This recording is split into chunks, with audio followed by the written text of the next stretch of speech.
જય માતાજી, હર મહાદેવ મિત્રો. મારા જીવનના એક નવા પડાવની શરૂઆત કરી રહી છું ત્યારે જેટલા પણ લોકોએ મને શુભેચ્છાઓ આપી, મને પ્રેમ અને આશીર્વાદ આપ્યો હોય દરેકનો હું દિલથી આભાર માનું છું.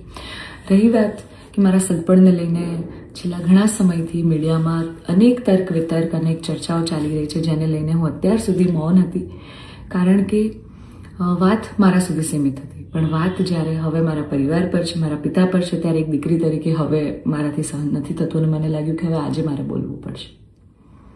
એક બ્રહ્મકન્યા હોવાનું, એક બ્રહ્મ દીકરી હોવાનું મને એટલું ગૌરવ છે કે જેને હું કદાચ શબ્દોમાં નહીં વર્ણવી શકું.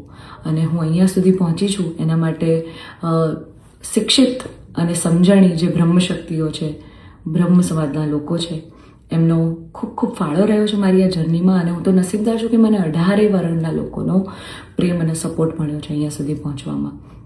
મારો પરિવાર તો છે જ, મારી ઢાલની જેમ મારા પિતા છે મને સપોર્ટ કરવામાં, પણ આપ સૌનો પણ ખૂબ ફાળો છે. પરંતુ કહેવાતા સભ્ય અને મોડર્ન સમાજમાં જ્યારે અમુક 2-4 અસામાજિક તત્વો છે જે લોકો અત્યારે પણ દીકરીઓ માટેના રૂલ્સ અને રેગ્યુલેશન નક્કી કરશે કે દીકરીઓનું લિમિટ ક્યાં સુધી હોવી જોઈએ, દીકરીઓને ફ્લાય કરવા માટે પાંખો મળી છે, એને વીંજવાની અને એને કાપવાની વાતો છે. આ બધી દીકરીઓ અત્યારે તેજસ જેવી પ્લેનો ઉડાઈ રહી છે, યુદ્ધ કરી રહી છે, રણ મેદાનમાં છે, સંસદમાં છે, વિજ્ઞાન અને ટેકનોલોજીમાં છે. હમણાં ઓપરેશન સિંદૂર જે થયું એમાં 2 દીકરીઓએ લીડ લઈને આપણને પૂરા દેશને ગૌરવ અપાવ્યું. ત્યારે શું 2-4 આવા અસામાજિક તત્વો નક્કી કરશે કે એક દીકરીનો લાઈફ પાર્ટનર ચૂઝ કરવાનો શું એને હક નથી?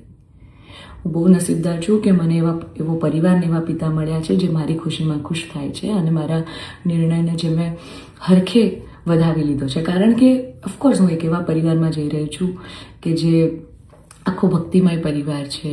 બહુ જ પરિવારના લોકો અને મારો પાર્ટનર મને એટલો પ્રેમ કરે છે કે જેમને હું જે છું, જેવી છું, જે પણ છું, મને ખૂબ આદરથી, સત્કારથી એ લોકો સ્વીકારી છે.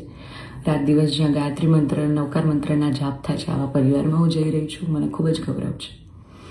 એટલે હું તમામ બ્રહ્મશક્તિઓ, સમજણી અને શિક્ષિત જે લોકો છે, બાકીના લોકોના મગજમાં નહીં ઉતરે કદાચ આ વાત, પણ જે લોકો શિક્ષિત છે, સમજુ છે, એ લોકોને હું નમ્ર વિનંતી કરું છું કે આવા 2-4 જે અસામાજિક તત્વો છે ને, કે જે દીકરીઓની પાંખોને કાપવાની વાતો કરી રહ્યા છે, પ્લીઝ એને સમાજમાંથી દૂર કરો, નકર આપણો સમાજ ક્યાંયનો નહીં રહે.